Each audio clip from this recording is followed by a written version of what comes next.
Hi, I'm Chris from Airwindows, and hey, you can do this.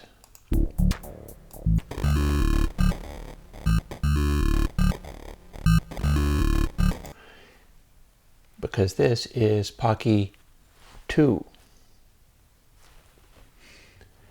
The reason I'm making this is because I did the plugin Pockey, and Pockey is pretty cool in its own right. It is a little sort of lo-fi hip-hop style plugin, and people were kind of enjoying the sound of the thing, but there's one small problem, and that is it was eating CPU something fierce.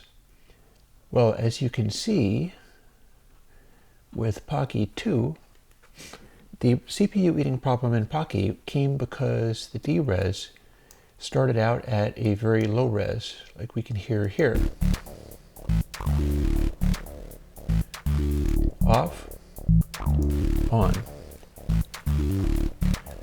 And the D-res algorithm was designed so that it could do these kind of low res things, but as you started cranking it up, it would be counting every bit to the ultimate sample it got to, which meant if you were telling it to do 12 bits, it would be doing like 4,000 plus counts before getting to its desired place on every sample.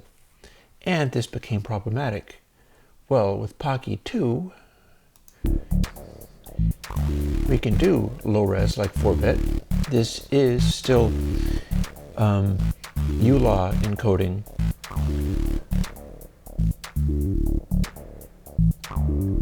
As such, by the time you get to 8-bit uLaw encoding, it sounds relatively reasonable. And then we can go to 12-bit. And this was the original design concept for Pockey, was to be able to give this kind of sound to things. But we can go beyond.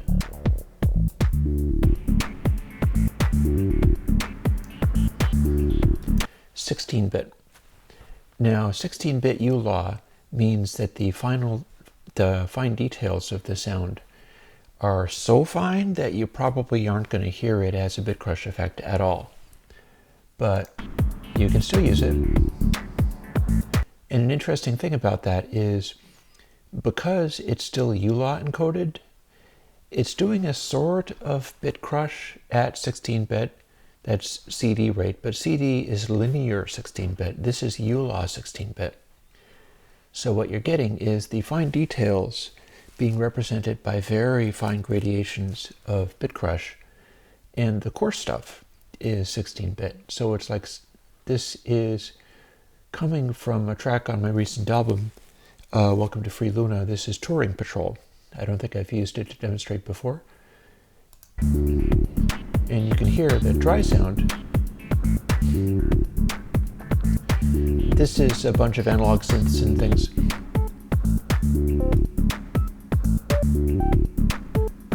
But if you turn it to 16-bit in D-res, it does have a slight change in the tonality because it's taking the dynamic peaks, it's taking the hotter samples and bit crushing those just a tiny bit. And we can listen to more of that.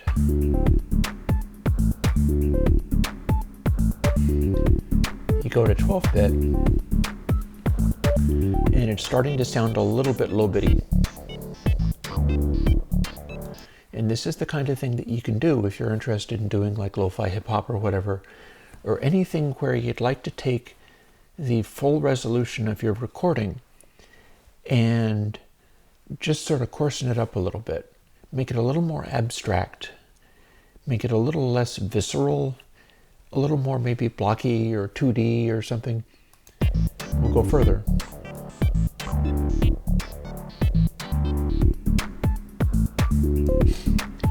When we're doing 8-bit uLaw, you can really start to hear what it's doing.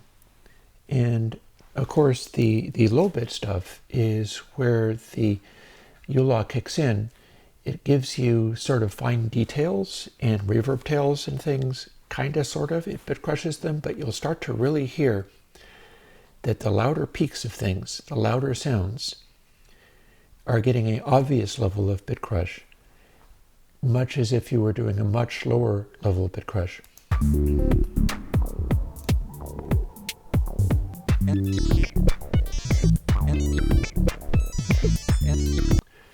So we've got a certain amount of detail, but then our louder noises are much more bit crushed than everything else because of the uLaw encoding and decoding. And that's kind of the secret to this lo-fi hip-hop style stuff, is it's eroding everything away in this interesting way, making it sound kind of abstract, making it sound kind of disconnected. Whereas our raw sound here,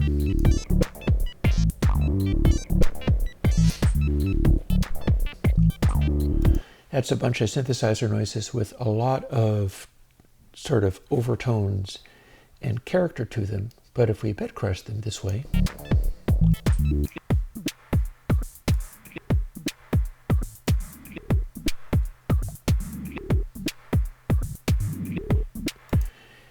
we get that kind of lo-fi sampler vibe going on. And if you want to replicate things like your classic old samplers, you can go to 12-bit and it'll do the same thing, because back in the day that wasn't being treated as a bit crush. That was being treated as what you had to work with the following exception.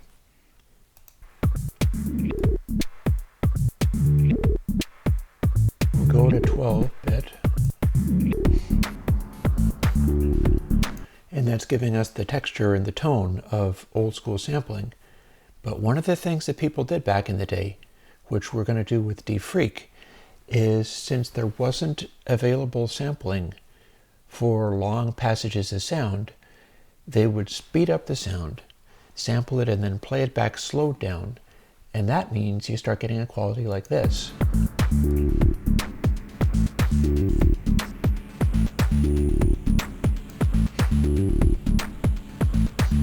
So you start getting those funny overtones, but you'll also notice something else.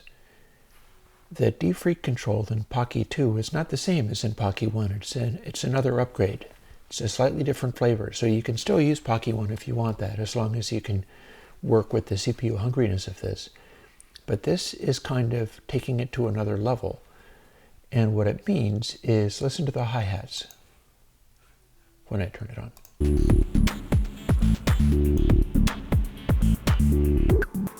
We've got a lot of brightness here, but then you turn on the defreak,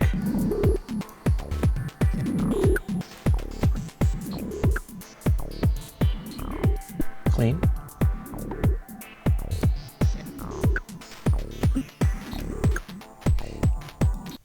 it can really take away entire elements that are too bright to be encoded properly, while leaving a sound that is not too grindy, because defreak has special code in it that didn't exist before.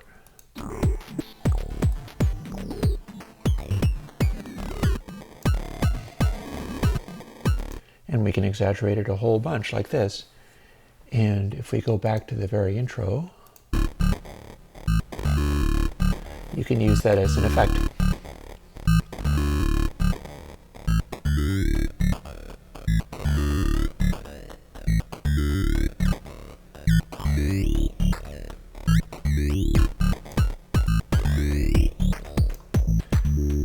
And then if you want to do your sampler style effect, you can start off with something which doesn't have a lot of high frequencies here.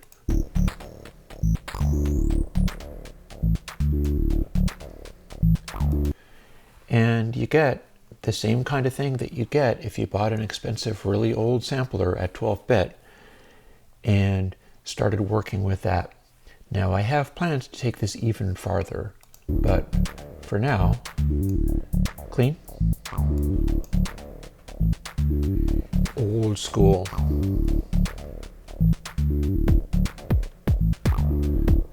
And you can hear this sort of beefiness to the kick there that you might get off of a really old school sampler.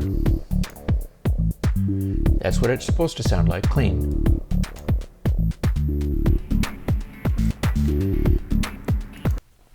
And you can hear that the sort of character of the thing is preserved this way. And that's Pockey2. Pockey2 is a follow-up to Pockey1 because the sound of Pockey1 was doing everything that I wanted, but I was not able to get the CPU friendliness because of the algorithm of DRes that I was using. So I basically did everything over again, and now we have the new version. And again, I'm not necessarily done with this line of inquiry. Having done a plugin that lends itself to things like lo-fi hip-hop and whatever, I wonder whether maybe I might come up with a console version. But that'll be for another day. We'll get to that, I promise you. For now, Pockey2 is a free open source plugin. It is available on AU and VST2 for Mac, Windows, and Linux, both Intel and Raspberry Pi. If anybody knows about Linux and is finding, I am given to understand that the Linux versions are 32-bit or something. I was given the compile script to make them, and so I've been using that ever since. If anybody knows how to change that compile script, then talk to me. I'll figure out a way of doing it. But Pockey2 is a free open source plugin, and it is for you to use. I do this kind of stuff because I'm Patreon supported. That's how I'm still here doing it years later, and that's still going. So anything that you're able to bring me along those lines comes back to you in terms of me being able to do more with what I've got. For now, I was able to follow up Pockey with a Pockey2, which is drastically more CPU efficient, and I think it sounds better. If you don't think it sounds better, you still have Pockey, the original Pockey, and if you code things, this is open source code under the MIT license, so you can use this code in your own stuff, because that's basically how I roll. And again, if you liked the music I was demoing with, that is my album. I give away all of the plugins. I give away things like the album contains some breakbeats. I'm going to be putting out the Airwindows production drums that will give you access to those things. I'm selling the album because that's the creative music that I make with it. If you don't like me selling that, then take all of my gear and make your own music that you might like better.